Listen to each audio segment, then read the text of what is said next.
അതെ, ഇന്ന് നമുക്കൊരു സ്ലീപ്പ് ഓവറിന് പോയാലോ?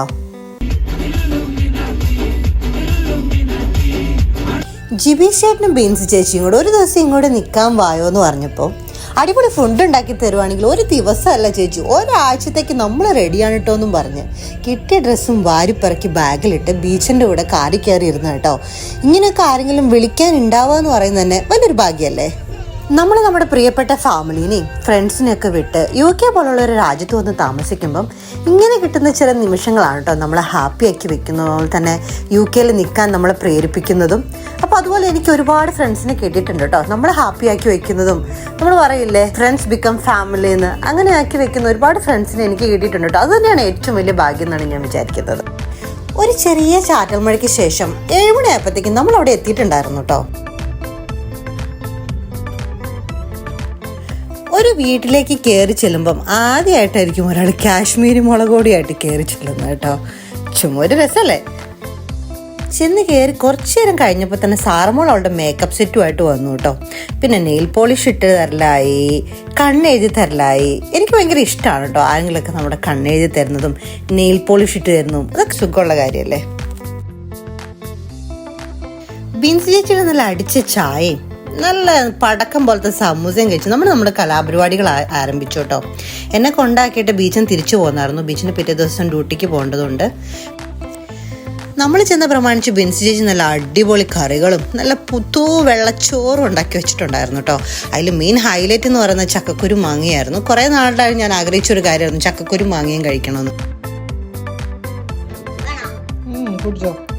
ഫുഡ് അടിയൊക്കെ കഴിഞ്ഞ് വീടിൻ്റെ തൊട്ടടുത്തുള്ള ഒരു ചെറിയ പാർക്കിൽ ഞങ്ങൾ എല്ലാവരും കൂടെ നടക്കാൻ പോയിട്ടുണ്ടായിരുന്നു കേട്ടോ. രാത്രി 9 മണി ആയിട്ടുണ്ടായിരുന്നെങ്കിലും നല്ല വെളിച്ചമായിരുന്നു പുറത്ത്. അത് കാരണം നടക്കാനും നല്ല സുഖമായിരുന്നു. നടന്ന് തിരിച്ചു വന്നു കഴിഞ്ഞപ്പോഴത്തേക്കും നമ്മൾ വിചാരിച്ചിരുന്ന പിന്നെ കുറച്ച് നേരം ചീട്ട് കളിക്കാമെന്ന്, കഴുത കളിക്കാമെന്ന് വിചാരിച്ചു. അങ്ങനെ നമ്മൾ കഴുത കളി ആരംഭിച്ചു. അങ്ങനെ എല്ലാവരും കൂടെ എന്നെ കഴുതിയാക്കി കേട്ടോ.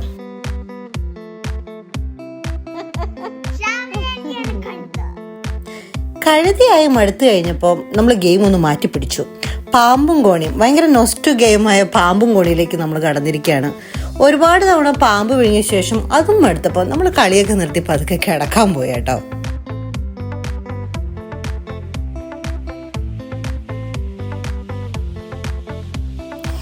പിറ്റേ ദിവസം രാവിലെ നമ്മുടെ ജിബി ചേട്ടൻ്റെ അടിപൊളി ഒരു കോഫിയോട് കൂടിയിട്ടായിരുന്നു കേട്ടോ എൻ്റെ ഡേ സ്റ്റാർട്ടായത്. ബിൻസിച്ച് അടുക്കളയിൽ നല്ല പൂ പോലത്തെ പാലപ്പവും മുട്ടക്കറി ഉണ്ടാക്കുന്ന തിരക്കിലായിരുന്നു. ഇങ്ങനെ രാവിലെ ആരെങ്കിലുമൊക്കെ ഫുഡൊക്കെ ഉണ്ടാക്കി തരാൻ ഉണ്ടാവുമായിരുന്നെങ്കിൽ അടിപൊളിയായിരുന്നു അല്ലേ. ഭയങ്കര റെസ്പോൺസിബിൾ ആയിട്ടുള്ളൊരു പപ്പയാണ് കേട്ടോ ജിബി ചേട്ടൻ. പിള്ളേരെ സ്കൂളിൽ വിടാനുള്ള പരിപാടിയായിരുന്നു. സാറമോളും ബേസിലോട്ടും സ്കൂളിൽ പോയി കഴിഞ്ഞപ്പോൾ ഞങ്ങളും ബ്രേക്ക്ഫാസ്റ്റ് കഴിച്ചു കേട്ടോ. പിന്നെ ജിബി ചേട്ടന് ഒരു അപ്പോയിൻമെൻ്റ് ഉള്ളത് കാരണം ജിബി ചേട്ടനും പുറത്തേക്ക് പോയി. പിന്നെ നമ്മുടെ കുക്കിംഗ് സ്റ്റാർ ആയ ബീൻസി ചേച്ചിയുടെ വക അച്ചാറിടാനുള്ള പരിപാടികളായിരുന്നു കേട്ടോ. അപ്പം നാരങ്ങാച്ചാറും മാങ്ങാച്ചാറും ഇടാനുള്ള പ്ലാൻ ആയിരുന്നു വന്നു. അപ്പോൾ സാധനങ്ങളെല്ലാം അരിഞ്ഞ് ചേച്ചി അങ്ങനെ ഓരോ അച്ചാറിടാനായിട്ട് ഇങ്ങനെ റെഡി ആയിട്ടിരിക്കുമായിരുന്നു. ഇന്ന് ചേച്ചിയുടെ നാരങ്ങാച്ചാറും മാങ്ങാച്ചാറും അതുപോലെ തന്നെ എല്ലാം ഭയങ്കര ടേസ്റ്റാണ് കേട്ടോ. അതുപോലെ തന്നെ കറികളും ഭയങ്കര ടേസ്റ്റാണ്. ഇടയ്ക്കിടയ്ക്ക് ചേച്ചിക്ക് ഇങ്ങനെ എന്നെ വിളിക്കാൻ തോന്നിയാൽ മതിയായിരുന്നു. അങ്ങനെ നമ്മുടെ നാരങ്ങാച്ചാറും മാങ്ങാച്ചാറും ഒക്കെ റെഡി ആയിട്ടിരിക്കുകയാണ്. അതൊക്കെ ടേസ്റ്റ് നോക്കി ഭാര്യയെ പൊക്കി പറഞ്ഞുകൊണ്ടിരിക്കുന്നത് ജിബി ചേട്ടനെയാണ് നിങ്ങൾക്ക് കാണാൻ പറ്റുന്നത്. പിന്നെ ഉച്ചയ്ക്ക് നമ്മളെല്ലാവരും നല്ല അടിപൊളി ലഞ്ച് കഴിച്ചു കേട്ടോ. നല്ല ചിക്കൻ ഫ്രൈയും ഉണ്ടാക്കി വെച്ച മാങ്ങാച്ചാറും നാരങ്ങാച്ചാറും അതുപോലെ തന്നെ ബാക്കി എല്ലാ കറികളും കൂടി ഒരു കുശലൻ ഊണ് തന്നെയായിരുന്നു കേട്ടോ അന്ന് ഉച്ചയ്ക്ക്. വയറ് നിറച്ച് ഫുഡും തട്ടിക്കയറ്റി നടക്കാൻ പറ്റാത്ത അവസ്ഥയിൽ കുറച്ചു നേരം കിടന്നു കേട്ടോ. അപ്പോഴത്തേക്കും നമ്മുടെ സാറമോളും ബേസിലോട്ടിനും സ്കൂൾ വിട്ട് വന്നിട്ടുണ്ടായിരുന്നു. ബീച്ചിനും ഡ്യൂട്ടി കഴിഞ്ഞ് നേരെ അങ്ങോട്ട് വന്നിട്ടുണ്ടായിരുന്നു. അപ്പം നമ്മളെല്ലാവരും കൂടെ തൊട്ടപ്പുറത്തൊരു പാർക്കിൽ നടക്കാൻ പോയി കേട്ടോ. പിന്നെ കുറച്ചു നേരം വർത്താനമൊക്കെ പറഞ്ഞു. ചെറിയ പാർക്കാണെങ്കിലും ഭയങ്കര ഭംഗിയായിരുന്നു കേട്ടോ പാർക്ക് കാണാനായിട്ട്.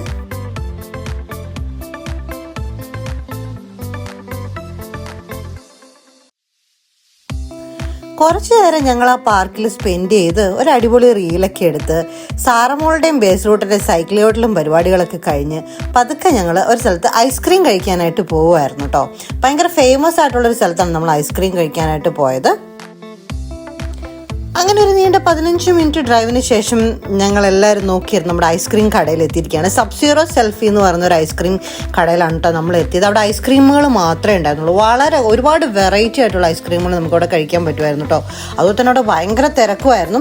അങ്ങനെ ഞങ്ങളുടെ ഐസ്ക്രീം എല്ലാം ഓർഡർ ചെയ്ത് അതിൻ്റെ പുറത്താണെങ്കിൽ കുറച്ച് സ്ഥലമുണ്ട് കേട്ടോ നമുക്ക് ഇരുന്ന് കഴിക്കാനായിട്ട് കുറച്ച് സ്ഥലം ഉണ്ടായിരുന്നു. അപ്പോൾ ഞങ്ങളെല്ലാവരും കൂടെ അവിടെ പോയിരുന്ന് അവിടെ ഇരുന്നും കുറേ കുറ്റങ്ങളും വർത്താനങ്ങളൊക്കെ പറഞ്ഞപ്പോഴത്തേക്കും ഞങ്ങളുടെ ഐസ്ക്രീം എല്ലാം വന്നു. ഞാൻ ഓർഡർ ചെയ്തിട്ടുണ്ടായിരുന്നു നമ്മുടെ റാസ്ബെറി ആൻഡ് വൈറ്റ് ചോക്ലേറ്റ് ആയിരുന്നു കേട്ടോ. 5ൽ 4.5 ആണ് ഞാൻ അതിന് റിവ്യൂ കൊടുക്കുന്നത്. അടിപൊളി ഐസ്ക്രീം ആയിരുന്നു. ഒരൊറ്റൊരു ഐസ്ക്രീം കൊണ്ട് ഇനി നാളെ രാവിലെ ഫുഡ് കഴിച്ചാൽ മതി എന്നുള്ള അവസ്ഥ. അതുപോലെ നല്ല അടിപൊളി ഐസ്ക്രീം ആയിരുന്നു. ഭയങ്കര ടേസ്റ്റുള്ള ഐസ്ക്രീം ആയിരുന്നു. അങ്ങനെ ഐസ്ക്രീം എല്ലാം കഴിച്ച് ഞാൻ വീണ്ടും തിരിച്ച് നേരെ വീട്ടിലോട്ട് പോവുകയാണ് കേട്ടോ. പോകുന്ന വഴിയൊക്കെ ഭയങ്കര ബ്യൂട്ടിഫുൾ ആയിരുന്നു കേട്ടോ. കാരണം മഴയൊന്നുമില്ല, നല്ല വെയിലായത് കാരണം സ്ഥലങ്ങളൊക്കെ കാണാനൊക്കെ ഭയങ്കര അടിപൊളിയായിരുന്നു.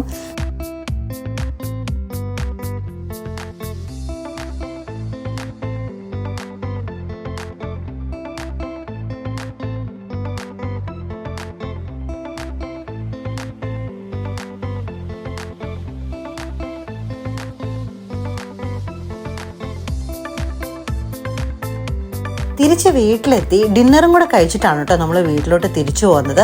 അപ്പോൾ ഭയങ്കര ഒരു സന്തോഷമായിരുന്നു മനസ്സ് നിറയെ. അപ്പം നമ്മുടെ ജിബീഷേട്ടനും ബിൻസി ചേച്ചിക്കും ഒരുപാട് താങ്ക്സ്. നമ്മളെ വിളിച്ച് നല്ല അടിപൊളി നല്ലൊരു മെമ്മറബിൾ ഡേ തന്നതിന് ഒരുപാട് താങ്ക്സ്. അപ്പോൾ ഇനിയും വിളിക്കുമല്ലോ അല്ലേ?